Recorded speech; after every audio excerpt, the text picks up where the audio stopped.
Cíntia Baraldi. A Ana é uma pessoa, assim, brilhante, né? Ela sempre está colaborando aqui no nosso grupo e tem uma trajetória já no campo do parto domiciliar planejado. Tá? Então, ela é enfermeira obstetra, enfermeira neonatal, ela é cientista e mestre em ciências da saúde pela Escola de Enfermagem da USP e membro do GEPDP e colaboradora do portal de boas práticas no eixo Mulher, Criança e Adolescente do Instituto Fernandes Figueira, da Fiocruz. Atualmente, ela coordena a comissão de estudos e pesquisas da ABENFO do Distrito Federal. Então, a Ana vai falar para a gente hoje um pouquinho sobre os sinais de alerta para a transferência do parto domiciliar planejado para o hospitalar, que é um tema bem importante, que a gente tem tensionado assim, dentro do grupo algumas questões, principalmente considerando a realidade brasileira, né, quando se trata do atendimento ao PDP, e dos casos também que às vezes chegam até a gente de atendimentos, então a gente tenta trazer essas discussões para dentro do grupo para que a gente possa fortalecer a ciência do PDP, difundir evidência científica e também, né, contribuir para a atualização das profissionais que sempre participam aqui do grupo. Então, muito obrigada pela atenção e abro a palavra para a Ana Cíntia. Oi, gente. Bom dia. Eu já cheguei aqui hoje, né? Contando das minhas peripécias aí com a aula. Eu sou muito informal, tá? Então, assim, a gente vai começar a apresentação, mas eu não sei se vocês preferem, acho que as meninas preferem fazer as perguntas no final, né? Mas fiquem muito à vontade, tá? Para me colocando no chat, porque às vezes vocês esquecem, né? Eu queria perguntar sobre isso e a gente pode fazer isso no fim. Eu tenho agradecer, né, primeiro de estar aqui, é uma delícia estar entre amigas, né? Acho que o caminho fica mais leve, a gente trabalha, nós somos enfermeiras obstetras, moramos no Brasil, já tem uma carga suficiente de estresse só nessas nossas qualificações, mas a gente fica muito feliz quando a gente encontra pessoas pares mesmo, né? Pessoas que acreditam no que a gente acredita, que vê essa sala cheia, né, de enfermeiras que estão aí querendo discutir, problematizar. Eu falo que a enfermagem é a única profissão, assim, a parteira, a enfermagem obstétrica ou obstetriz, que a gente precisa ficar brigando para fazer o que está lá na nossa legislação, né? A gente não vê um engenheiro brigando porque ele quer, me deixa construir essa casa. A gente tem regulamentado a nossa profissão, escrito nas leis, e a gente tem uma garra, um amor pelo que a gente faz, assim, é uma profissão que a gente faz isso porque é muito além só do salário do fim do mês, porque se fosse por isso, né, a gente não estaria nessa, mas é uma profissão que muda vidas, né, muda vidas inteiras, assim, os partos impactam a mulher e a família e por gerações, então é uma honra, na verdade, estar aqui com vocês, tá? Tanto as meninas do grupo que tiveram essa iniciativa linda, como vocês que estão aqui assistindo a aula. Para mim é uma honra dividir essa hora com vocês. E aí, muita gente me conhece da Luz de Candeeiro, né? Eu acabei colocando as credenciais do que eu estou fazendo agora, porque eu saí da Luz tem alguns meses, eu saí esse ano, oficialmente. Mas eu tenho uma trajetória aí de 10 anos de atendimento ao parto domiciliar.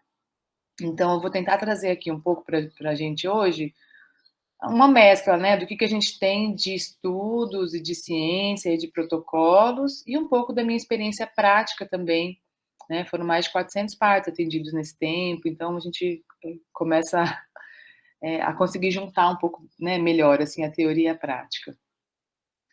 Eu vou começar a apresentação aqui. É uma das nossas maiores inquietações, assim, as transferências sempre são, é difícil uma transferência que seja redondinha, né, com o nosso perfil de hospitais parceiros, de encaminhamento e referência. Então, vamos lá, a gente pode passar essa página, né, a gente já se apresentou. Então, a ideia hoje, meninas, é a gente conseguir, pensei em dividir em 3 objetivos, né, primeiro a gente começar falando dos fatores envolvidos na segurança do parto domiciliar. Depois a gente vai trazer o que existe de protocolos dentro do Brasil e fora também, em relação às transferências. E por último, que a gente possa construir, então, quais são esses pontos de alerta para transferência no parto domiciliar. Porque a transferência em si, né, assim, a gente vai ver que eventualmente uma situação que não precisaria ser uma transferência pode virar por outros fatores que não só fatores clínicos. Então, a gente entender que existe todo um contexto de um país que a gente vive, e dependendo da realidade de uma pessoa em Brasília, é diferente da realidade da outra pessoa em Piracicaba, que é diferente da outra realidade da pessoa do Sul. E, principalmente, assim, há um tempo atrás a gente tinha muito, eu não sei como é que está agora, mas a gente tinha muito isso assim entre as equipes de comparar taxas de transferência, né? Ah, nas taxas de transferência está alta, fulano transfere, os bebês nascem com elas, tal. Tem que cuidar um pouco com essas cascas de banana aí no meio do caminho, né? Porque não tem nenhum problema. Uma vez a Luísa Lessa falou isso. Eu nunca entendi essa história de um indicador, assim, de taxas de transferência, né? A gente deveria pensar em segurança, porque nossos cenários são muito diversos. As nossas experiências atendendo parto são muito diversas. A família que a gente está atendendo, às vezes é totalmente diferente. Isso tem tudo a ver com eu pensar numa transferência ou efetivamente transferir, né? Podemos começar, então. Vamos lá.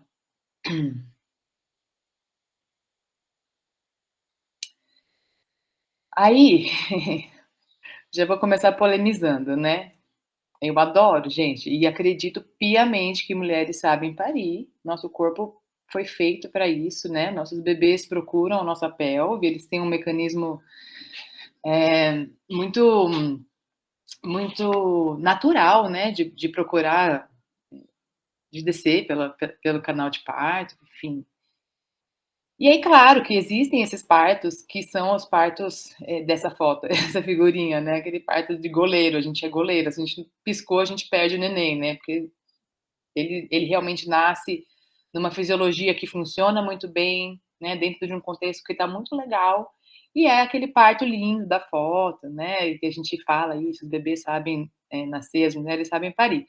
Mas quem olha, bebês sabem nascer, mulheres sabem parir, de fora, não tem ideia do trabalho que existe de bastidores por trás de um bebê que nasce e daquela foto que está tudo lindo, né, aquele bebê cor-de-rosa, aquela mulher feliz, enfim, aquela ambiência toda. Então, claro que não é uma mentira, isso é uma verdade, eu acredito nisso, porém, a gente tem que lembrar que é o que a gente vê, né? É a ponta do iceberg, é o que está visível. Então, por trás disso, existe uma série de fatores que vão influenciar nesse desfecho. Ah, e aí, claro, né, pensando num contexto de parto domiciliar, que eles precisam estar mais redondos possíveis, né? Nós vamos ter, influenciando nesse processo de parto, a nossa relação entre família e parteira. Eu vou chamar parteira aqui, eu quero incluir, né, as enfermeiras, as obstetrizes, as pessoas que atendem parto dentro dessa filosofia de cuidado que a gente acredita. Vai depender da capacitação dos profissionais, material que eu tenho disponível. Então, eventualmente, você tem uma parteira lá num lugar que é super longe, que tem pouquíssimo acesso a recursos, e ela não vai poder ficar em casa com uma mulher que ela poderia se ela tivesse, né, num contexto totalmente diferente, com materiais diferentes, recursos diferentes.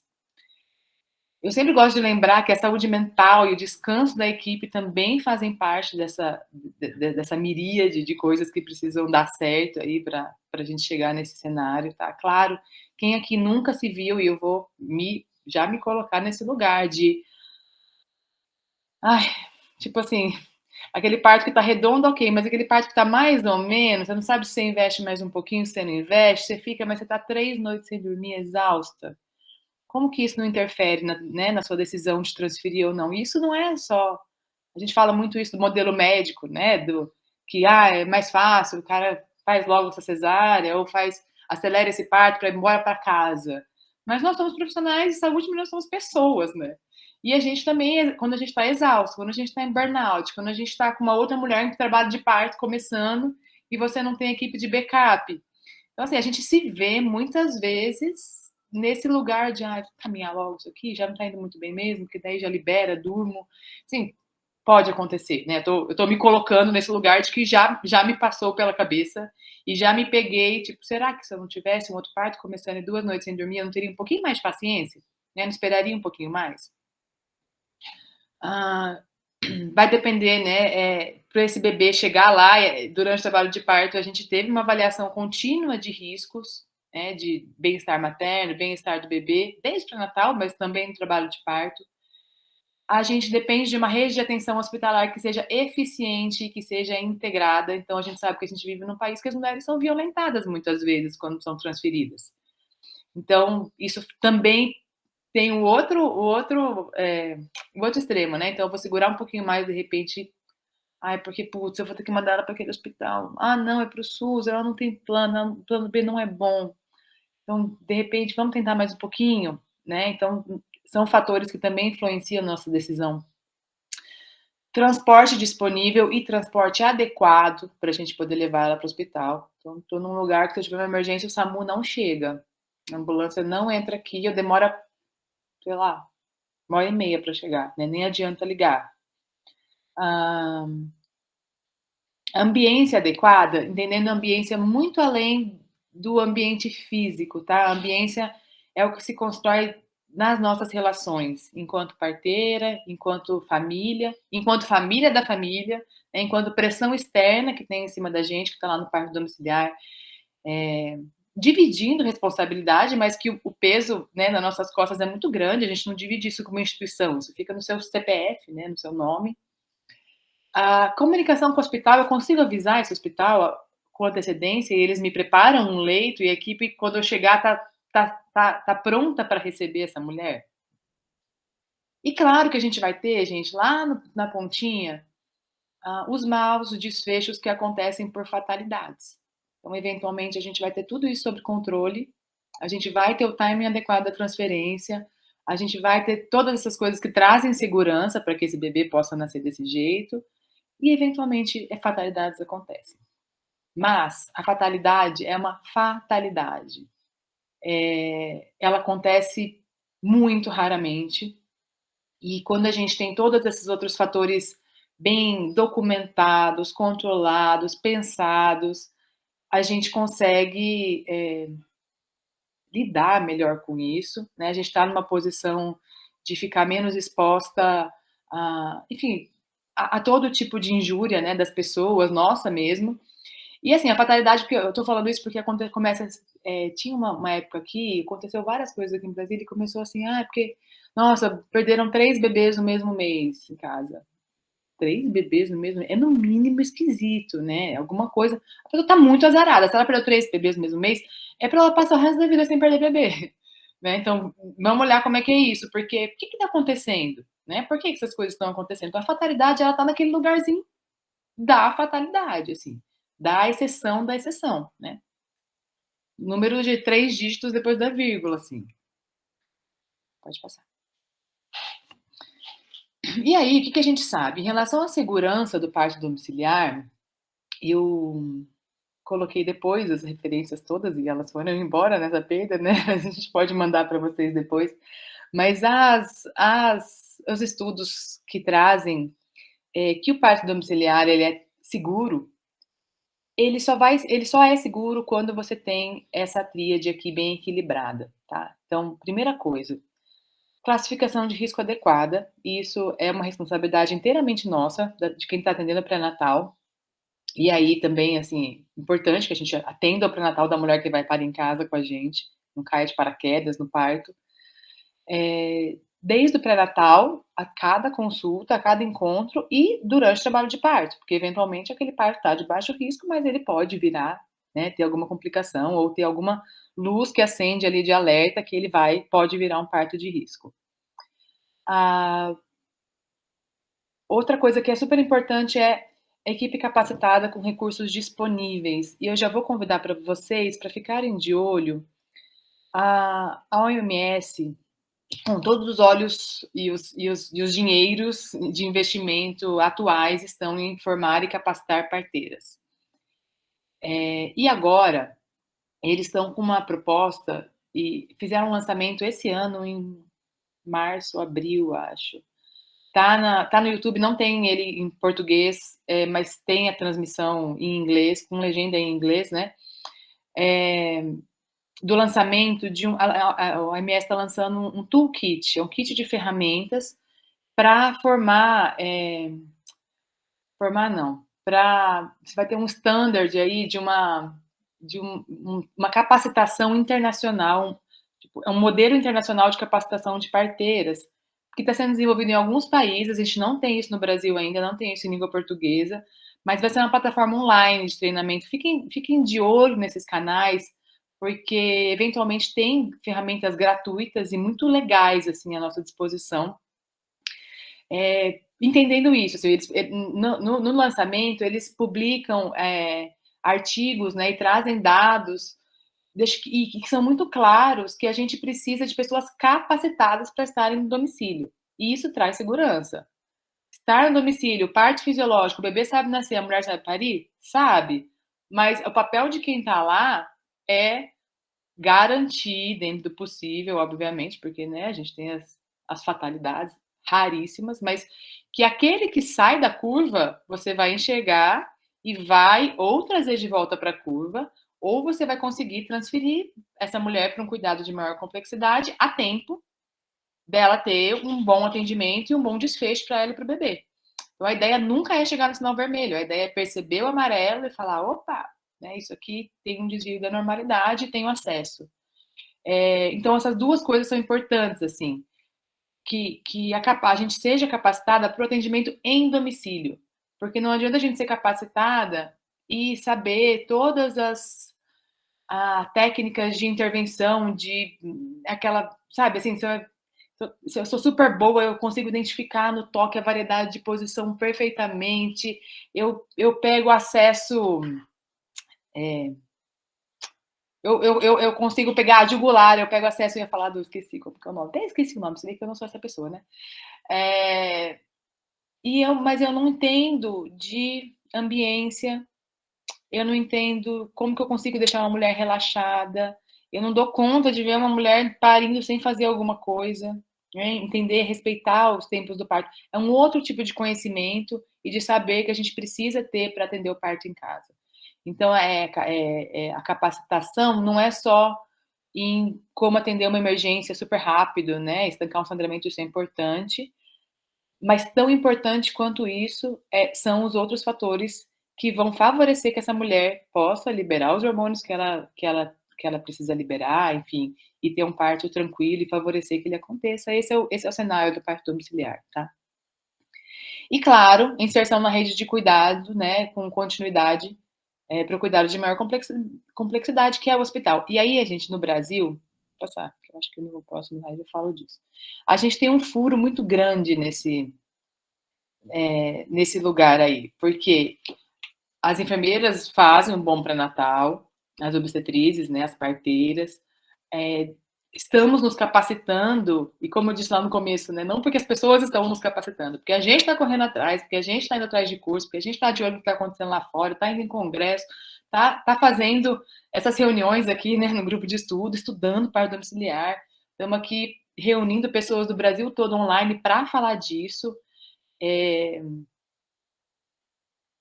mas a gente tem um ponto muito frágil, que é essa questão do encaminhamento, né, do terciário, né, como que a gente faz essa conversa para a gente funcionar bem dentro desse caminho da mulher estar no hospital saudável e em tempo. Pode passar esse slide, por favor. E aí, existe isso, quando a gente lê esses materiais lá de fora, a gente tem que passar o nosso filtro, né? Então, assim, a gente está no Brasil, né? Então, no Brasil, a gente tem o parto domiciliar, ele é marginalizado. O que significa isso? Ele está à margem do sistema de saúde. Principalmente, né, como a gente atende as equipes autônomas, porque o parto fora do hospital, mas em casas de parto públicas, ele tem esse caminho que, bem ou mal, para o hospital, ele é garantido, as pessoas precisam receber, elas vão fazer cara feia, vai ser um estresse, mas isso aqui está garantido, essa via está construída.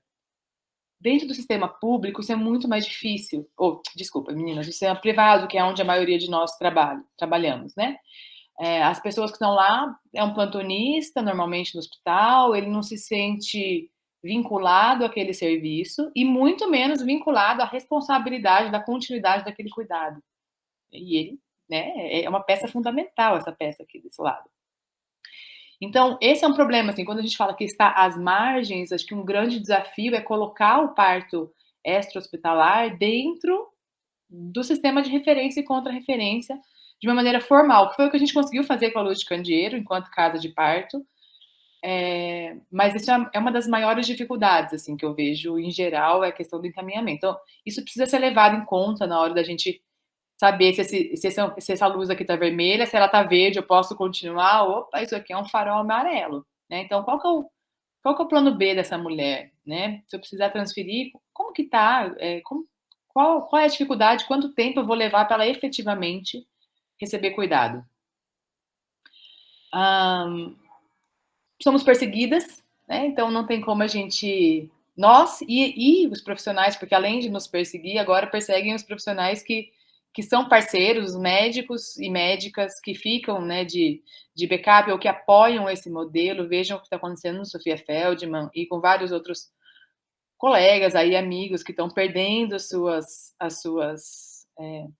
seus registros nos conselhos, porque ficam de backup para parto domiciliar, porque são entusiastas do modelo. E falta regulamentação, né? A gente está começando a encontrar algumas instituições que têm feito, eu vou trazer aqui para você, né, o Corém de Santa Catarina é o estado, assim, acho que é a Benf, o Corém, vocês têm uma força muito, muito de organização maior do que as outras, assim, e normalmente saem na frente em relação ao parto domiciliar, né, temos uma galera bem atuante, assim, nesse sentido.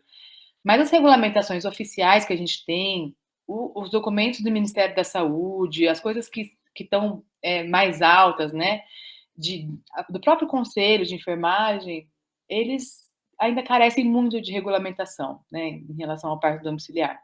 Então, a gente tinha essa frase que a gente usava, né, quando atendia parto em casa, e até depois na casa de parto, que é, na dúvida, não ultrapasse. Lembra da história do farol amarelo? O farol amarelo significa isso, né? Calma aí, acabou de ficar amarelo, você tá chegando?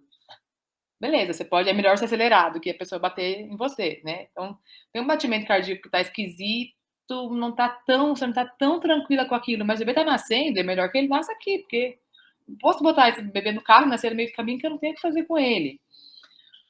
E aí eu tenho que estar capacitada para dar conta desse bebê. Mas é um amarelinho que eu tô vendo, eu tô diminuindo a velocidade, ele vai ficar vermelho? Então, na dúvida, não ultrapassa. Então, essa é uma regrinha que a gente, às vezes, ficava tão na dúvida, alguém vinha com essa frase, na dúvida, não ultrapassa. Tá bom, bora. Assim, pra gente era um divisor de águas, assim, era uma dica que é mesmo, né? Lembrava, porque quando a gente está começando a atender parto em casa, é comum que a gente esteja mais insegura, e é bom que a gente fique mais insegura. Quando a gente começa a ter mais experiência no atendimento ao parto domiciliar, a tendência é que a gente vá ficando mais tolerante. E é bom também, né? Porque se você tem segurança para ir um pouquinho mais, é um amarelo, vou observar mais um pouquinho.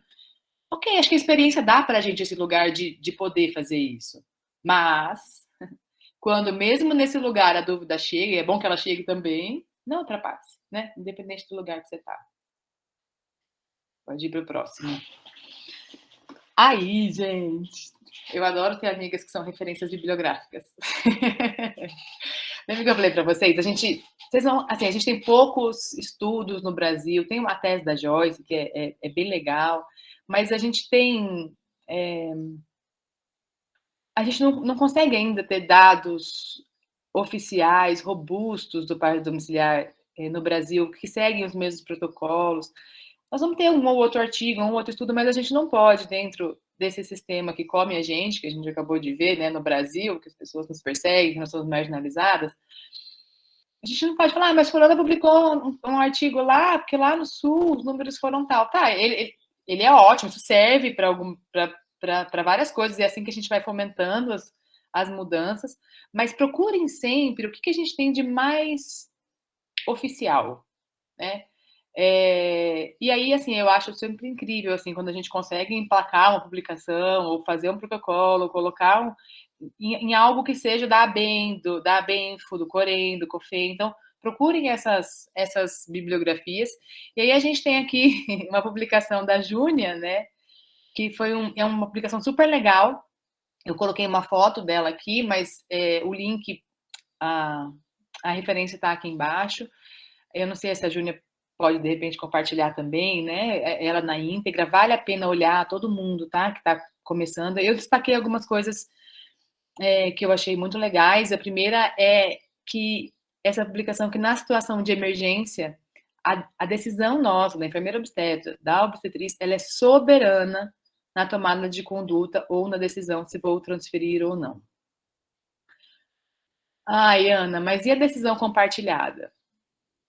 A gente não está na casa da pessoa e a pessoa não pode optar e ela não tem autonomia para decidir o que ela quer que seja feito? Sim. Porém, a gente vive no Brasil. E assim, você pode tomar esse caminho de vou até onde a mulher quiser, mas saiba que perante a nossa legislação, perante o que a sua lei do exercício profissional, a sua regulamentação da sua profissão, você está infringindo artigos importantes, né, que falam da sua responsabilidade, o bem-estar daquela mulher e daquele bebê. E aí, vou trazer isso um pouquinho mais para frente, mas se você acha que é uma família que tem um risco disso dar confusão na hora do parto, provavelmente você poderia ter trabalhado isso melhor no pré-natal. Ou até negar atendimento antes do trabalho de parto. Por que eu tô falando isso? Teve uma vez que me procurou uma moça, atendia parto em casa ainda, e o discurso dela era muito contra os médicos, o pré-natal que estava ruim, não sei o que, modelo. E aí ela me falou assim, que em caso de transferência, ela estava lá porque ela sabia que com a gente os bebês nasciam. Olha que deturpação da mensagem. E perigosa, né? E que, para ela, se ela precisasse de uma cesariana, era melhor morrer. Ela levantava peso, fazia LPO, levantamento de peso olímpico, e ela não queria de jeito nenhum a cicatriz e a cesariana porque ela queria voltar a treinar e achava que aquilo ia influenciar, sei lá no quê. E ela falou, olha, eu não, no pré-natal, né, primeiro quando ela foi conhecer a gente, e a gente falou, olha, então, eu acho que é um direito seu, mas é um direito nosso de negar também, né, isso não pode passar por cima, eu não fico confortável de ficar com uma mulher que prefere morrer do que fazer uma cesariana. Então, às vezes, no começo que a gente está começando a ter parto em casa, a gente quer volume, ou a gente, quer tanto que aquela mulher pare, a gente quer, né, tá fascinado com aquela autonomia que a gente tem, com o tanto que as pessoas nos valorizam de estar fazendo esse trabalho, mas a gente tem que sempre lembrar que não pode passar por cima, a não ser que, né, assim, você queira colocar em risco, né, o resto da sua carreira profissional, e eu não recomendo, porque tem outras mulheres que você vai deixar de ajudar por causa disso, né, se você fizer isso. Então, a decisão é compartilhada até certo ponto. E isso tem que ser trabalhado já no pré-natal. Na próxima página, que não é o próximo slide, é a próxima página desse documento aqui, a Júlia traz umas dicas super legais, mas ele foi um dos que eu tinha feito depois e que tinha perdido, tá? Mas deem uma lida nesse material, que é um material muito rico.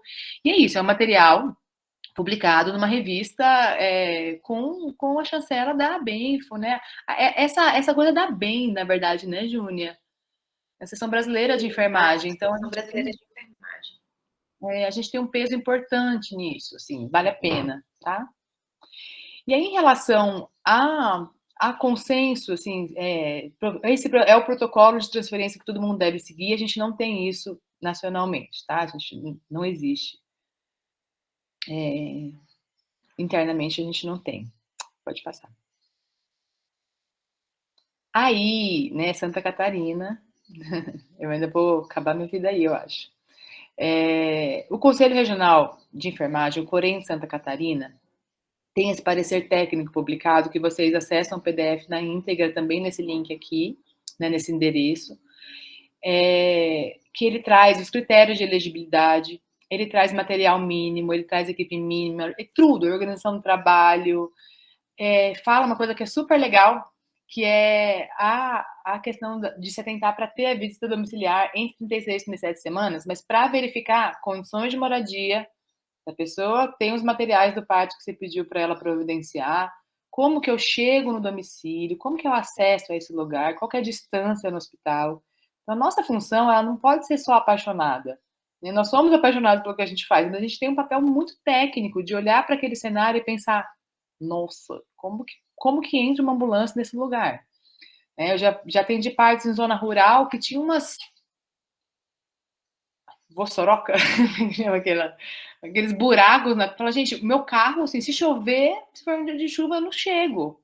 Se for um dia de chuva, eu não chego, é menos mal. O pior é a gente precisar sair e não conseguir, né? Porque se eu não chego, porque é um parto tão fisiológico, liso, redondinho, ninguém vai precisar de mim. Mas se eu tô lá e acontece alguma coisa, a gente não consegue sair, isso é uma questão. Então, essa visita, esse olhar técnico é importante para definir hora de transferência, se eu vou atender ou se eu não vou, quanto tempo eu vou ficar nessa casa, qual é a minha tolerância no farol amarelo, né? A luzinha ficou amarela, eu já vou ou eu vou?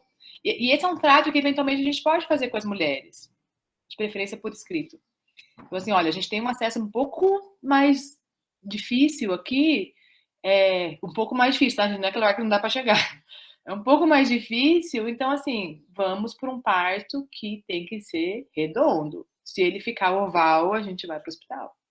Não precisa chegar a ficar quadrado, né? Então aí a tolerância da luz amarela muda, né? Então esse crivo, essa atenção para até onde eu vou, isso é uma coisa que vocês precisam ter, né? E a decisão é de vocês.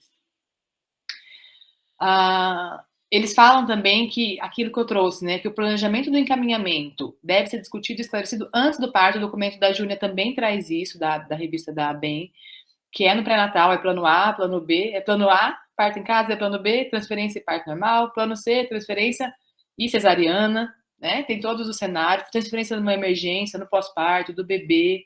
Então, tudo isso precisa estar discutido durante o pré-natal, apresentado, porque nessa onda dos bebês sabem nascer e as mulheres sabem parir, muitas vezes as pessoas vão muito apaixonadas para o parto em casa e não sabem onde elas estão se metendo, né? O que elas estão escolhendo.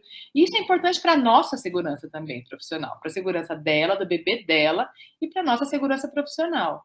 E, de novo, gente, só existe escolha quando existe informação de qualidade. Porque se você também, não, tá tudo certo, bebês nascem, não dá nada não, é lindo, não, não é nosso papel, ela não precisa da gente para isso, ela pode parir sozinha, tá? E aí, claro, né, avaliar a distância da casa para o hospital e tempo de deslocamento. A gente tem uma cidade vizinha aqui que chama Águas Claras, que ela, quando não tem trânsito, são 15 minutos até o hospital.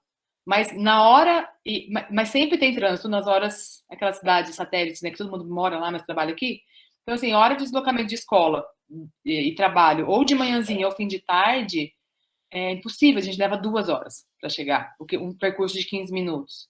Então, eu já estive em parto em Águas Claras, que eu combinei com as mulheres isso, olha, ok, assim, e um deles até precisei transferir, olha, ou eu transfiro agora às 5 horas da manhã, eu estou em dúvida ainda, acho que dava para esperar um pouquinho mais, ou eu só posso transferir às 10, então eu vou agora.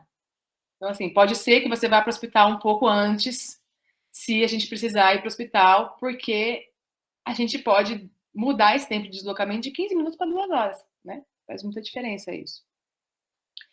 Pode passar.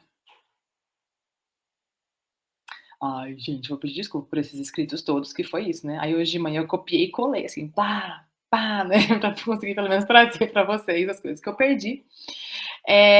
Algumas outras coisas que essa nova técnica traz, tá? Já falei das consultas de pré-natal, da avaliação clínica, mas pensem que a avaliação clínica precisa levar em conta todo esse outro contexto externo, que não é só clínico e que pode influenciar no clínico, que a mulher pode optar a qualquer momento durante o trabalho de parto para ir para o hospital e você precisa respeitar essa vontade, tá? Então, assim, claro que tem aquela mulher que fala, ai, não aguento mais, eu quero ir pro hospital, no meio da contração, aí passou a contração, ela dorme, vem outra contração. Aí ela passa 1 hora sem falar isso. Não é qualquer, ai meu Deus, elas vão falar isso em algum momento, né? Muitas mulheres vão falar isso. Mas aquela. Isso era um combinado meu também. Eu falava, ó, essa é fácil da gente identificar. O que, que é uma. Eu não dou conta. E o que, que é aquela mulher que olha para você e fala, deu, eu não aguento mais, eu quero ir pro hospital. Gente, vamos. Mesmo se você achar que esse bebê nasceria em casa. Vamos. Tá? Porque se esse bebê nascer em casa e essa mulher não. Não é nem dar ruim, se ela não ficar satisfeita com a experiência de parto dela, é um limite muito tênue, assim, entre você acreditar na mulher e vamos mais um pouquinho e fazer esse papel que a parteira tem que ter, né? De dar força, de acreditar nela quando ela mesma não acredita mais, e você passar do que é o limite dela. Porque a gente que está acostumado a ver mulheres parindo, a gente subestima um pouco o que é um parto. Então, assim, a gente vê que ela, a não ser que já tenha parido. Porque, assim, a gente vê ela entrando e saindo. Vamos morrer, sai ótimo, ai que delícia, faria tudo de novo, né? É uma doideira isso. Mas para algumas mulheres, essa intensidade é além. E isso é individual. Cada pessoa está pronta e naquele momento para uma coisa. Tá? Então, são combinados que podem ser feitos no pré-natal também. Aí, o que eles trazem? A única coisa que eu encontrei foi isso, assim, na literatura de casos, assim, mais pontuais, diretos mesmo, né? Sofrimento fetal, parada de progressão de trabalho de parto, distócias de parto, desproporção cefalopélvica e outras situações que não sejam condizentes com o risco habitual e que sejam identificados e avaliados pela equipe durante o trabalho de parto, são motivos para você encaminhar. Foi o único lugar que eu encontrei, assim, realmente listado esses casos, mas são poucos, né? Ainda assim é genérico, né? Porque é isso, as pessoas são diferentes, as parteiras são diferentes, os contextos são diferentes. A gente tem que avaliar esse todo. Que o encaminhamento deve ser encaminhado para o hospital público ou privado, com plantão, né? Então, eu vou encaminhar para o hospital. Nunca vi esse hospital. Checa lá, tem plantão de GO, tem hospitais em algumas cidades que não ficam com plantão 24 horas, as pessoas ficam à distância, ou não tem anestesista disponível. Esse lugar, gente, não serve como plano B, não tem jeito, tá? Isso tem que ser visto durante o pré-natal ainda. Pode passar. A eletiva, né? Isso é uma coisa importante. Eu gostei de ter isso por escrito, porque a lei que regulamenta o transporte sanitário fala que essa transferência tem que ser sempre de ambulância. Mas esse documento fala que se for eletiva, eu não quero mais, né? Farol verde, transferência do farol verde. Eu só não quero mais. Tá tudo bem com todo mundo. Pode ser realizado no veículo particular, não precisa de ambulância. Isso ajuda muito a gente, né, no parto domiciliar. Quando a gente tem situações de emergência, tem que ser SAMU ou ambulância privada. E aí, claro que se você, eventualmente, a gente colocou isso no nosso protocolo da casa de parto, e aí a gente mandou isso para o Corém, esse protocolo, para eles darem um aval deles, que se você precisa encaminhar para onde? Você chamou o SAMU e ele não está chegando, e ele está demorando, aí você, nesse caso, você coloca no teu carro e leva. Mas é nesse caso, tá? Chama o SAMU, coloca a hora que chegou, anota que não chegou, anota a mensagem que não veio e é isso. A responsabilidade da vida daquela pessoa está na sua mão também. Até a transferência, a gente tem que ter condições de dar o suporte básico de vida necessário.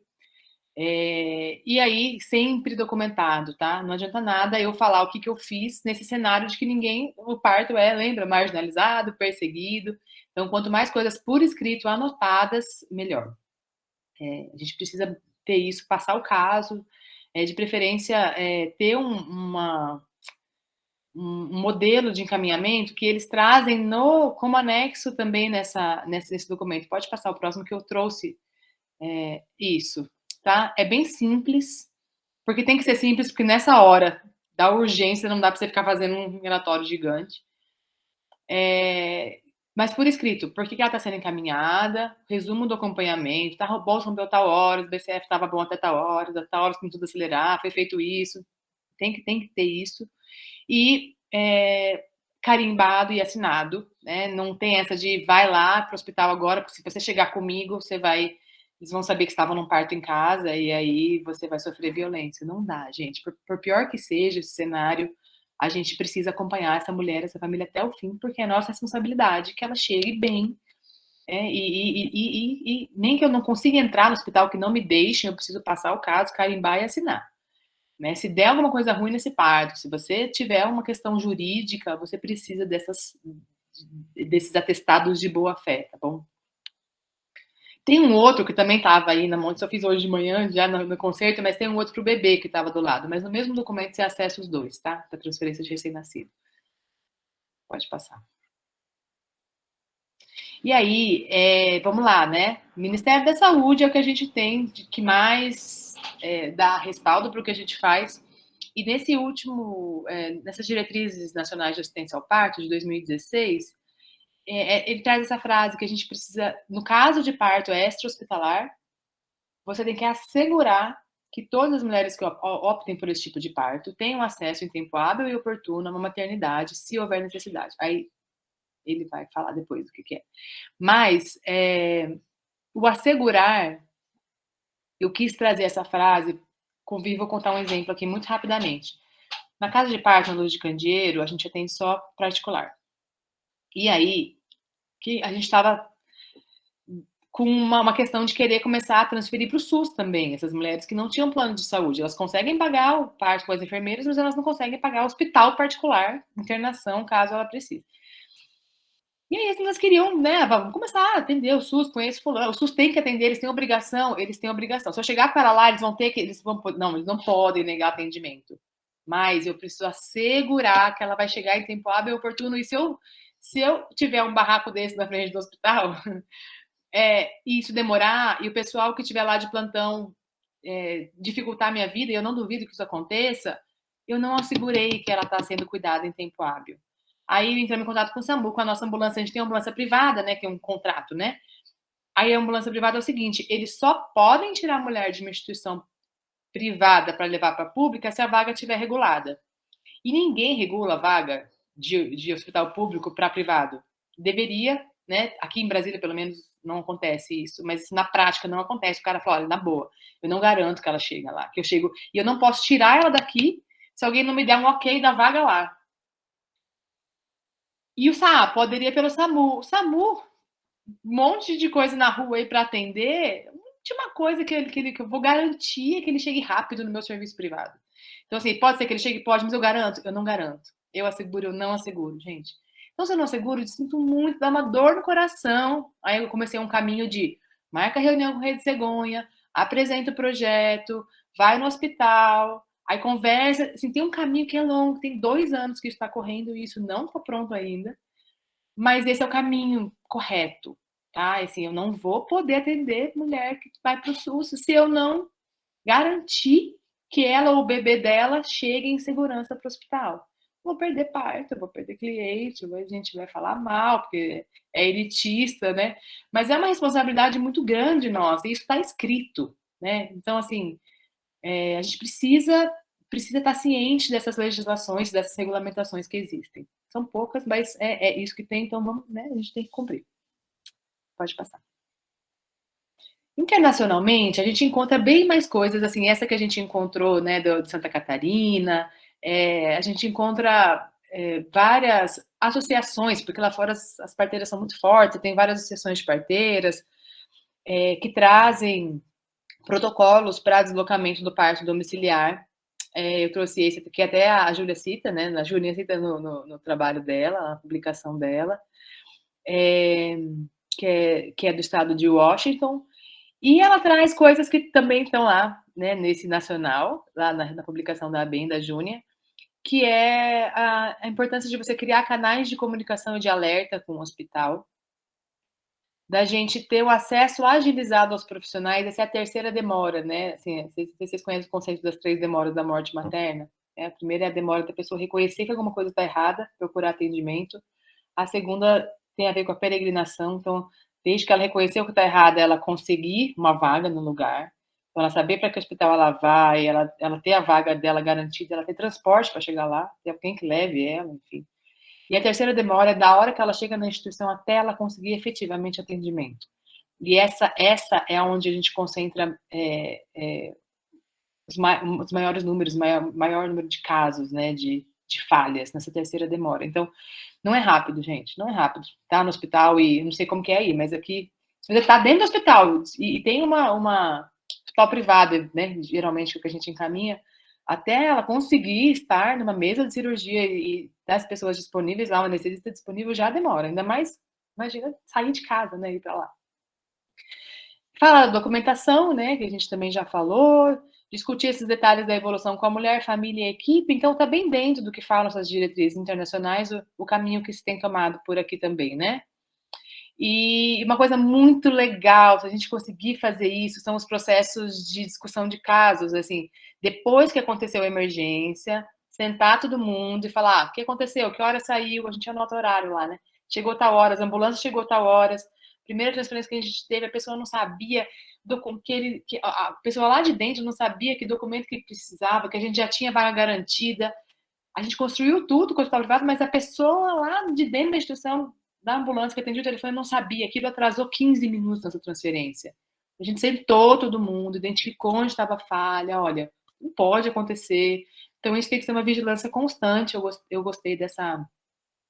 Isso é isso que traz de diferente, né? Assim, da questão internacional. Mas tem vários, de vários estados, e eles são bem semelhantes, e normalmente são mais amplos, assim, fala muito desse poder da midwife, né, de decidir o momento e para onde, como que vai ser a transferência,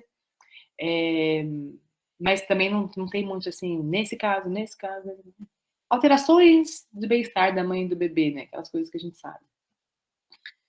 Pode passar. Então, aí, eu achei bom, nada é por acaso, né? Eu tinha feito uma tabelinha com o que seria sinais vermelhos, o que seriam sinais amarelos, o que seriam sinais verdes. Mas aí como eu perdi, eu acho que eu queria propor que a gente abrisse os microfones aqui e tentasse construir juntas, assim, o que seria sinal de alerta, assim, diante do que a gente falou e das experiências de vocês. Se a gente tiver tempo para isso, meninas, eu não sei se a gente tem, senão eu posso falar mais ou menos o que eu tinha escrito. Mas ia ser legal se a gente conseguisse interagir com as meninas nesse sentido, assim. Eu acho que a gente pode, né, conversar um pouquinho, assim, não tem problema, né, meninas? Quem quiser pode abrir a câmera, o microfone. Eu vou colocar aqui no chat também, a gente vai lendo. Porque assim, eu acho que os vermelhos é fácil, né? Você tem uma hemorragia, você tem um bebê que nasceu mal, você reanimou um bebê, você tem que transferir, tá, gente? O bebê que precisou de reanimação mesmo, não. Reanimação não é aquele bebê que teve uma tossezinha ali de ombro, mas uma coisa leve, assim, na saída, demorou um pouquinho mais, que tava super bem, que você fez um ciclo de VPP e ele tá ótimo, rosado, maravilhoso. Esse bebê tá super bem, né? Mas o bebê que realmente precisou de reanimação, mesmo porque ele fica gemente, né? Ele fica depois, o que precisou mesmo de reanimação, ele não fica 100%. Ele precisa ser transferido, descolamento, um sangramento esquisitaço, assim, né? Batimento que tá muito fora do esperado e não tá desacelerando e não tá nascendo, né? Tá longe de nascer. Acho que os vermelhos ficam tranquilos, assim, a gente saber, né? É uma emergência, eu vi. Só que a ideia é a gente não chegar no vermelho e a gente conseguir reconhecer isso antes. O verde também, né? Tipo assim, a mulher quer ir pro hospital. Fazer o quê? Não quer ela pro hospital, né? E aí eu acho que a gente fica, a questão do sinal de alerta para o parto domiciliar, a gente fica no amarelo mesmo, né? O que é amarelo pra gente? O que é amarelo para vocês que estão atendendo parto em casa? Já tiveram essa situação de falar, nossa, será? Não sei. Vou, não vou. A Poliana colocou aqui no chat, acredito que alterações de sinais vitais maternos ou batimentos cardiofetais são amarelos. Podem ter interferência de fatores externos corrigíveis. Pode, Poliana, mas se for assim, né? Aquele BCF que tá ruim por uma posição materna, né? Deve ser isso que você tá querendo dizer. Você troca a posição da mulher, o batimento recuperou, ficou tudo bem, podemos continuar em casa, realmente. Ou a banheira, né? Banheira quente, aquele banheiro fechado, aquele banho de 1 hora, chuveiro quente, que a mulher fica até vermelha, aí ela tem uma queda de pressão, aí você tem uma taquicardia do bebê. Banheira quente faz isso também. Aí você vai lá e você resfria um pouco a mulher, dá uma água, dá uma coisa para tira ela daquele ambiente. Aí você vê, ela tá taquicárdica, né? Aí o batimento cardíaco dela volta ao normal, a pressão volta ao normal, a frequência cardíaca volta ao normal. Você não precisa encaminhar por causa disso, ótimo. Né? Você tem um amarelinho aí, não é uma alteração brusca, né, que chame a atenção. Pode falar, Nayara. Eu escrevi aqui para não interromper aí a linha de pensamento, né? Mas o mecônio eu acho que é um dos grandes vilões, porque é aquilo, a gente não sabe. Essa mulher pode ter rompido a bolsa aí no expulsivo, viu um MEC, mas a vitalidade está mantida, né? Esse bebê está ali nascendo, ok, né? Se a gente está com essa segurança. Agora, a gente tem aquelas situações, que foram situações que eu cheguei a pegar, que rompeu uma bolsa fora de trabalho de parto, um MEC 3 cruzes, né? Ali fora da contração, aquele bebê estava ótimo, lindo, maravilhoso, mas daí o que a gente sente e conversa também com esse casal, com essa mulher? Peraí, e no momento que essas contrações chegarem, né? Como que vai ser? Como que... Então, eu classificaria ali talvez como um amarelo, né? Essa atenção muito vigilante que a gente precisa ter, né? Eu encaminho. O... Fora de trabalho de parto, o pródromo. Isso, exatamente. Papa de ervilha, principalmente assim, porque você sabe que a aspiração pode já ter acontecido, né? Mas por que teria uma papa de ervilha de um bebê? Não quer dizer que não pode nascer de parto normal. Acho que assim, em caminho, dentro desse contexto de vamos induzir esse parto no hospital, porque não tenho garantia que esse bebê não vai fazer uma aspiração, ou tanto faz se fizer em casa ou no hospital, mas encaminhar um bebê é muito diferente dele nascer lá e foi para o hospital porque tinha um meconião, então, assim, lá no seu registro vai estar lá, um mecônio 3 cruzes, 4 cruzes. Por que esse mecônio está 3, 4 cruzes, né? É diferente de um líquido tinto de mecônio. É bem diferente. Então, quando ou tá nascendo, já aconteceu, eu vi rompeu o bolso e viu aquele poft, né? O líquido cai no chão, né? Não escorre, né? Ele faz um bloco, assim. Porque o bebê tá nascendo, e aí vai ter que nascer aqui, porque eu tenho que fazer por ele, né? O bebê ficou ótimo, na maior cara de pau, não tinha nada. Mas é isso, esse é o na dúvida, se você tem tempo e tá fora do esperado. Outra coisa de P1. Desaceleração da contração no expulsivo, super fisiológico esperado. Desaceleração da contração com 3 centímetros, bebê flutuando. Será que é tipo umbilical? Aí você observa um pouquinho, você olha, mas você observa um pouquinho, não é para fazer, muda a posição, hidrata, né? Fez tudo isso, não corrigiu, mas é 1, não é 2. Gente, mas tudo bem, assim, eu tô em casa, no Brasil, tem que levar essa mulher pro hospital e com um trabalho de parto inteiro em casa. Não é esse parto para ficar em casa, né? Acho que a gente tem um pouco dessa mensagem, assim, de que o parto domiciliar, no nosso contexto, ele precisa ser fisiológico, né?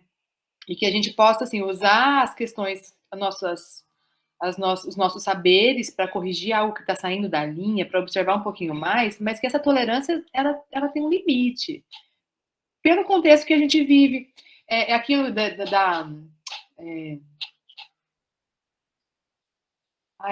como que é? Esqueci totalmente agora. Mas do jeito que você enxerga a vida e a morte, né? Assim, tem alguns lugares que morrer faz parte da vida, gente. E ok, alguns bebês vão morrer no parto. Acho que é cultural, né, Ana? Cultural, social, enfim. Totalmente, é isso. Mas a gente não está nesse contexto. A gente está no contexto de perseguição. E aí a gente tem que ter um olhar um pouco acima, um pouco além dessa mulher, né? E dessa assistência. Porque é isso, é o parto domiciliar, né? E isso é muito interessante, né, Ana? Porque eu estou pensando assim, dependendo do contexto, os seus fatores amarelos, os seus sinais amarelos vão ser vermelhos por conta do contexto, né? E aí, dependendo do contexto que você está, eles podem ficar mais verdes, né? Então, esse exercício que você propôs, acho muito legal que as equipes possam fazer também, né? Cada equipe, porque é o que você disse no começo, é diversificado, né? Cada contexto vai ter sinais diferentes, cores diferentes para cada sinal, né? Mais ou menos, né? Alguém aqui já transferiu por causa de família? Ou do companheiro? da mãe, né? Sim! Não tem como, gente. A gente está trabalhando e o povo gorando a gente, querendo que alguma coisa aconteça de errado, porque a pessoa falou, agora ela vai ver como que isso. Gente, eu já não tenho nenhuma condição de eu ficar em casa com essa, com esse agouro em cima, assim, vai dar ruim. Não vou ficar, porque gente, é isso. A gente tem que estar confortável e segura para poder oferecer um cuidado seguro para a mulher. Se a gente não está confortável, se sentindo segura naquele ambiente, não tem jeito da gente ficar naquele ambiente. Ô, Ana, eu estava até lembrando, né? Eu tive uma situação que a gente até colocou para a gestante que era um risco para as parteiras assumir aquele parto, porque assim, o companheiro era irredutível. E mesmo assim, a mulher uma graça, super concordava com tudo. A gente chegou a fazer 3 consultas, mas né, no caso a gente conversou, eu e minha parceira, e falamos: olha, não dá para assumir. A gente não consegue bancar, né? E explicamos para ela a situação. Ela chegou a procurar outras equipes também. Por fim, eu falo, né? Eu acho que assim, a gente tem também essa questão do destino. O bebê ficou pélvico, ia fazer uma versão, a bolsa rompeu, aí acabou sendo uma cesárea. Mas o quanto que talvez essa distócia, não sei se poderia ser uma distócia emocional, né? E de passar por tudo isso. E é muito complicado, porque a gente tem que se garantir nisso também, que é o que você falou, né? Do ficar agorando. E eu tive uma outra situação que era um TP assim, ativaço, lindo, maravilhoso. E esse bebê não vinha, não vinha. Falei, bom, né? Demos um tempo, avaliamos. Eu cheguei a avaliar. Falei, gente, tá total, mas o bebê tava assim, na lua, e faz isso e faz aquilo. Na época ainda acho que a gente não usava muito o spinning babies. Mas assim, eu fui no outro quarto, o pai olhou para mim e falou assim: eu não dou mais conta disso. Eu não dou, eu não quero. E aí a gente, né, naquele momento, enquanto parceiras, né? Eu e Gra, a gente ficou conversando, e a Gra, não, mas a gente tem que confiar na mulher. Eu falei, ok, mas o bebê é uma parte dos dois. Como que a gente desconsidera o pai, ou joga o pai fora, né? Fala, olha, amigo, vai passear. Não tem como. E aí a gente esperou mais um tempo, conversamos com a mulher, colocamos os dois para conversar, e aí ela falou: não, eu também não quero. Para tudo. Gente, esse tempo entre parar, imagina um TP ativo. Ela foi tomar banho. Ainda falei, vamos deixar, porque tá tudo ok, né? O bebê tá bem, a ausculta tá ok, né? Mas não vinha, não vinha. Pararam as contrações. Ela foi tomar banho, ela fez escova, ela foi para o hospital e foi para uma cesárea, a pedido dela. Feliz. E aí eu falei, gente, é isso, é o respeitar também, né? Não tem como a gente. Aquele parto, até anotei aqui, né? Eu gosto muito, eu sempre colocava isso, tentava colocar isso na minha cabeça. Aquele parto não é meu, aquele parto é do casal. Eu tô aqui como uma profissional. Lógico que também a gente vai ter os nossos limites, dos casais que talvez queiram passar daquilo que a gente se sente seguro, dos nossos sinais. Mas isso é muito importante que a gente também entenda que essa transferência pode ocorrer porque é um pedido. É uma coisa assim, eu não estou dando conta na vida real agora de manter isso. E a gente lidar com as nossas frustrações, né? Porque é chato, né? É tão bom quando a gente passa não sei quantas horas lá e o bebê nasce, não volto para casa assim. Aí quando é mesmo tempo ou menos tempo, mas teve que transferir, foi uma série, a gente volta sim para casa, né? Então, passa pelo entendimento de que realmente aquilo não é nosso, né? A gente fez o nosso trabalho da melhor forma, da forma mais responsável, mas é aquela história daquela família, né? E é isso. E ela não é, gente, ela não é pior nem melhor porque ela precisou ou quis ou fez a escova e foi para cesariana, né? Ela não é, assim. Às vezes a pessoa acha que quer uma coisa, mas no fim não quer, não quero mais. Eu queria, mas não quero mais. Acho que esse é um direito de escolha que tem que estar acima de qualquer coisa, né? E esse é um erro que a gente comete muito no início, assim, de com muita sede ao pote, de querer que as mulheres parem, porque, gente, a ocitocina fica no ar e a gente respira ela. Isso é verdade. Então, assim, aquilo nutre todo mundo. É por isso que a gente fica viciada, né, nessa história de síndrome de parto. Mas com o tempo, assim, a experiência vai dando pra gente esse lugar de que não dá pra gente querer o parto mais que todo mundo, assim. É outra coisa, eu trouxe isso uma outra vez que eu fiz uma apresentação aqui, que é a questão da gente estar bem resolvida com as nossas histórias, né? O tanto que eu quero que aquele parto me cura também. Só que aquele parto não é meu, né? O parto é daquela mulher. Então, são questões filosóficas, assim, mas que fazem parte. E eu diria até, assim, eu não coloquei aqui na apresentação, mas a Ana Oli fala, né, da nossa intuição, que é o mais moderno e desenvolvido, o Wi-Fi que existe é a nossa intuição, né? Que a gente tem antenas e parteiras têm muito mais, né? Então, assim, isso não é científico, mas a gente sabe que às vezes você tá com aquela pulga atrás da orelha, você fica esperando para ver por que é, mas você já sabe que aquilo vai, que tem alguma coisa, você já tá com a pulga, aí deu um sinalzinho amarelo, é isso aqui, minha pulga. Vamos, né? Eu costumo chamar isso de sexto sentido da parteira. A gente tem isso, principalmente quando a gente atende há algum tempo, né? A gente tem essa percepção mais apurada, né? Do que tá, essa visão também mais ampliada do que está acontecendo ao redor, né? Do que pode estar afetando para além do físico ali no trabalho de parto. A gente precisa acreditar nessa percepção, né? E uma coisa importante, assim, que você traz muito, Ana, e eu fico muito feliz, assim, com a tua abordagem, é essa questão do parto a qualquer custo, né? A gente vê muito isso, principalmente nas principiantes. Então, a gente precisa parar para refletir, né? Eu não posso exigir que essa pessoa, essa família tenha esse parto a qualquer custo, porque eu quero. E é nessas situações que muitas vezes acontecem os desfechos ruins, tá? Porque não é possível, ou está dissociando, né? E eu continuo ali insistindo em casa, porque é uma questão minha e não da família, tá? E aí isso só enfraquece o nosso movimento pelo parto domiciliar planejado, principalmente no contexto brasileiro. Né?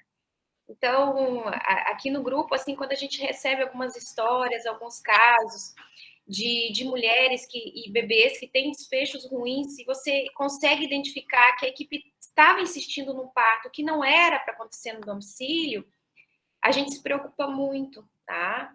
Porque não é somente aquele parto que você, enfermeira obstetra ou obstetriz, está assistindo. Isso representa todas nós que pesquisam, que atendem, né, que lutam, que militam por essa causa, tá? Que é tão complexa no nosso país. Né? Eu até coloquei ali em cima, em relação aos sinais, né, a questão do trabalho de parto prematuro. Então, às vezes, você vê ali uma mulher que planejou aquele parto domiciliar, idealizou toda uma experiência e ela entra em trabalho de parto prematuro. E quem aqui já atendeu sabe que muitas vezes a família não vai querer ir para o hospital, vai querer insistir em casa, tá? Gente, 36 semanas e 6. Exato, tipo eu. Eu não insisti. E é assim, mas... assim, eles não param, a bolsa não rompe com 36. Ela rompe. Exatamente. Então, assim, a gente precisa ter critérios de elegibilidade muito bem estabelecidos, considerando o contexto que a gente está inserido e todas essas questões que a Ana já trouxe aqui na apresentação, para que a gente não caia no erro, né, de atender mulheres que não são elegíveis para o parto domiciliar planejado. E essa é uma grande preocupação que a gente tem aqui no grupo, né, de não atender as mulheres que se enquadram no alto risco, tá? E essas situações que um trabalho de parto prematuro vai ser o tóxico no hospital, mas eu preciso que ele aconteça no hospital, porque esse bebê pode nascer com algumas demandas que em casa eu posso não atender. A mulher pode precisar de um aparato tecnológico, o bebê também. Então, a gente precisa ter essa consciência. Né? Tem os casos, você falou agora, eu me lembrei também dos casos do Pig Jig. É um bebê pequeno, mas é um bebê pequeno, nasceu, assim, você não sabia que era um pig, era um gig, nasceu um bebê que é menor do que você imaginava, mas ele é um bebê ali dos seus, né, maduros, suas 40 semanas, seus 2.800 ali, mama bem, a mulher tem colostro, você faz uma glicemia, tá tudo bem, eu posso acompanhar ele de mais próximo, né, vou encaminhar ele porque ele nasceu, mas a gente teve um que nasceu esse ano, de 2.200 com 40 semanas, 2.200 vai perder peso, vai ficar com menos 2 quilos, não tem condição, esse bebê é muito pequeno.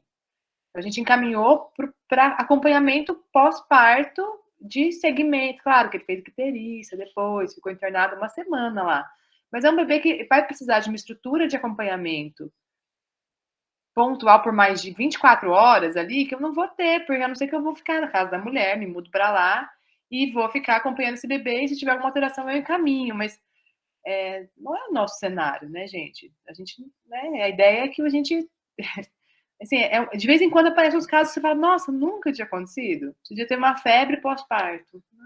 Febre pós-parto. Do nada, assim, logo você pensa em sepse, né? Mas não tinha nenhum outro sinal de sepse. Não sei o que vamos ficar fazendo com mulher com febre. Esperamos um pouco, passou 12 horas eu não encaminhar essa mulher, tá com febre. Né? A 36,6 também é isso, assim, a história, né? Mas tá tão pertinho, esse bebê vai nascer ótimo. Gente, trabalho de parto espontâneo, com o bebê, ele vai nascer ótimo. Mas se der alguma coisa que nem tem a ver com a prematuridade e eu precisar transferir, como é que eu não vou mentir no papel que ele tá com 37? Como é que eu vou encaminhar um bebê e deixar um negócio por escrito e com meu carimbinho, que esse bebê não tem 17 semanas, eu tava atendendo ele em casa? Aí o coração faz assim, ó. Nesse lugar, Ana, eu já estive nesse lugar, né? Eu planejei o parto domiciliar planejado, né, da minha filha, e eu entrei em trabalho de parto com 36 semanas e 6 dias. Né? E é um lugar muito difícil, como mãe, de estar, né? De tomar essa decisão, não. Eu sei, e ter a consciência de que eu não posso parir em casa. Né? E eu me lembro da enfermeira obstetra chegando na minha casa, me avaliou, eu estava com 8 de dilatação, e ela disse, Ju, você vai ter que ir para o hospital, e você sabe disso. Você nem vai mais devagar, né? Vai meia-noite. Tá? Mas a gente sabe que eu já tive situações assim, de estar próximo ao termo e a mulher não querer ir para o hospital, né? E da equipe ter que fazer toda uma mobilização, né? Um convencimento com a família para que fossem para o hospital, porque a gente tem que ter consciência tem que ter esses critérios muito bem definidos, né? Para que a gente não caia nesse erro de oferecer um risco maior, agregar risco tanto à mãe quanto ao bebê. E pensar também que a transferência ela não significa uma falha da equipe. Né? Então, não quer dizer que se eu transferir uma mulher para o nível hospitalar, que a minha equipe falhou, que eu fiz algo errado. Pelo contrário, é o acerto de você saber reconhecer que está ali o sinal amarelo ou vermelho e que você quer garantir a segurança, né, daquele binômio. Então, a gente precisa transferir. A gente precisa também ter esse olhar, porque eu percebo assim que algumas equipes às vezes têm esse olhar de que precisei transferir, então falhou no processo, eu não dei conta desse parto. E não, né? A transferência ela faz parte dessa dinâmica do atendimento ao parto domiciliar planejado e a gente precisa ter consciência disso, né? E muita tranquilidade também de que em algum momento ela vai acontecer. Acho que a Nay levantou a mão. Prometo ser breve, mas assim, a hora que a gente vai falando, vem surgindo muitas coisas, né? Que nem a Ana falou, tem sinais vermelhos que são clássicos, mas eu acho que vale a pena a gente retomar. Parto pélvico é um deles, né? Às vezes eu já fui massacrada de defender essa ideia. Não, mas olha, as parteiras que atendem têm super experiência, mas, gente, na nossa legislação, parto pélvico é risco. Risco não é para estar em casa. Né? Infelizmente, ok, a gente vai, a família talvez, né, vai falar, vai procurar uma outra parteira, mas aí eu acho que a gente tem que sempre pensar e talvez se sensibilizar com aquilo que a gente falou do telhado de vidro, né? Pode acontecer uma situação, sei lá no sul com a Júnia, né? Mas vai refletir em todo o movimento que está acontecendo. E aí você fala assim, ok, né? Essa parteira, a gente vai falar, não, mas olha, no exterior, só que a gente não está no exterior, né? A gente ainda está sobre a OD do Brasil, das leis daqui. Então, assim, você vai entrar num processo, você vai colocar tudo isso, mas, infelizmente, a gente ainda tem que pensar muito nessa questão. A Clarinha vai precisar sair, né? Agradecer aqui a participação dela. E uma outra coisa que eu também sempre coloco até para uma discussão entre nós, que é a questão de medicação, né? Que é aquilo que a Ana falou, a mulher fez febre, toma uma dipirona, toma um paracetamol, vamos observar. E aí você fala assim, gente, ok, mas assim, da onde vem essa febre? O que pode ser essa febre? Então, assim, eu ficava muito com o pé atrás, não sei como vocês conduzem isso, né? Com essas coisas assim, tá programando, toma um Buscopan, faz tal coisa. Eu falo, gente, beleza, é o convencional. A gente vê, às vezes, até equipes, né, médicas, humanizadas, que falam, toma um Buscopan e tal, faz isso, faz aquilo. Mas espera aí, né? Até que ponto a gente também consegue, nessa autonomia, nessa questão, falar, toma um Buscopan, toma uma dipirona, faz tal coisa, faz isso, faz aquilo, né? O que está previsto aí para gente? Então, são situações que às vezes até eu me perguntava, né? Será que eu sou muito chata, sou muito criteriosa? Bom, né? Mas tem a ver com a ótica. Eu acho que, assim, a perspectiva que eu falei lá na frente, quando você vai atender parto em casa, você muda a sua perspectiva. Você tem que enxergar esse processo de parto de uma outra maneira, né? De um outro lugar, que não é um lugar medicalizado. Então, assim, tem espaço para medicação, só que e tem lugar para medicação. Então, a filosofia que a gente precisa ter quando a gente vai atender um parto em casa não é a filosofia que a gente tem do parto quando a gente atende no hospital. Né? Aqui a gente também tinha casos de equipes de enfermeiras obstetras que induzem, e isso não é fofoca, não, porque eu recebi mais de uma mulher no segundo parto que teve um primeiro parto com uma outra equipe e que assim, parto induzido do começo ao fim, misoprostol, ocitocina, tudo em casa. Não, gente, não é disso que a gente está falando, sabe? Não é, começa de novo, você não entendeu o que é o parto domiciliar, né? Então, quando a gente fala de ter a experiência da parteira, eu quando comecei a atender parto em casa, eu tinha uma experiência enorme de parto hospitalar e eu era essa enfermeira super, né, trabalhei o natal, muito técnica, mas eu sabia que tinha muita coisa do nível subjetivo que eu precisava aprender e eu não ia pro domicílio por causa disso. Foi quando a Yara veio para cá e a Yara vinha a outra ponta, né, de você ter sempre trabalhado em casa.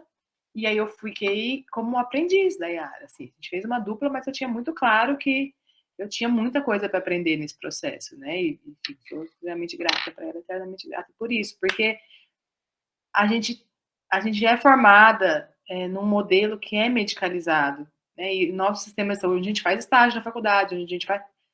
hoje tem até, né, uma ou outra especialização aí que vai para casas de parto e tal, mas na época não tinha, e não é a maioria, né? A gente vai para o cenário que a gente vê aí, dos partos violentos, dos partos com muita intervenção, então a gente não sabe o que é, ou a gente tem que cuidar de 10 mulheres ao mesmo tempo.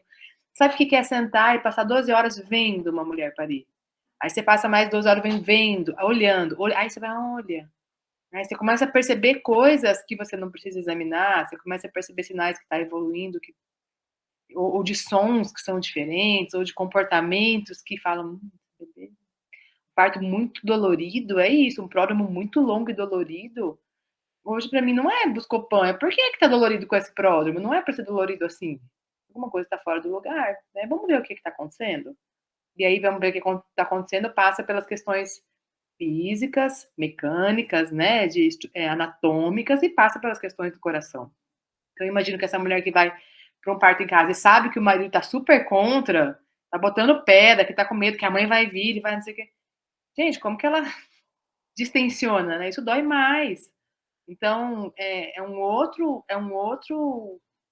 uma outra cartilha, na verdade, né? Assim, é uma outra disciplina atender parto em casa. A gente tem que entrar nesse lugar que a gente não pode levar o hospital para casa. A gente muda o paradigma. A lembrei esse nome que eu queria falar, do paradigma. E aí, a história do paradigma é essa, né? Que o paradigma do cuidador, ele importa, ele interfere no desfecho do parto. Então, o jeito que eu chego, a minha visão, o meu estar no parto, a minha crença sobre aquilo, interfere no desfecho do parto. Então, isso não sou eu que falei, né? Mas é isso, assim, é uma mudança de paradigma e se colocar nesse lugar de que não tem receita de bolo. Então, eu tinha colocado aqui, né, antes de perder, eu tinha colocado algumas dessas situações, uma outra que eu coloquei é bolsa ronta prolongada, né? Quanto tempo? Que tempo é esse? A gente não tem muito protocolo sobre isso. Que tempo é esse? Quanto tempo ficar? A mulher não quer ir para o hospital, mas já tem 5 dias, uma semana. E eventualmente eu já atendi parto assim, com determinado contexto e já teve aquela que a bolsa rompeu e vamos para o hospital, né? Porque aí tem tanta coisa que influencia o que é um sinal amarelo, né? O verde e o vermelho fica mais fácil, mas o desafio é porque a gente não chegue no vermelho, né? Que a gente consiga perceber no amarelo qual é a tolerância que eu posso ter para isso voltar a ficar verde ou em que momento que eu preciso transferir essa mulher para ela não ficar vermelha. Nem para ela, nem para mim, né? Então, é isso, assim, o convite é para a gente fazer um movimento mais amplo de pensar, porque não tem fórmula pronta, né? Não tem, até o dia que tiver o protocolo, e fale, tem que ser isso, isso, e até esse dia, ainda assim vai ter nuances, assim, vai ter horas que você vai ficar, e essa situação o quê? Essa, ela encaixa aqui ou encaixa aqui? Né? Porque a gente está falando de pessoas, e de partos, de nascimentos, e não tem como eles serem iguais. Né?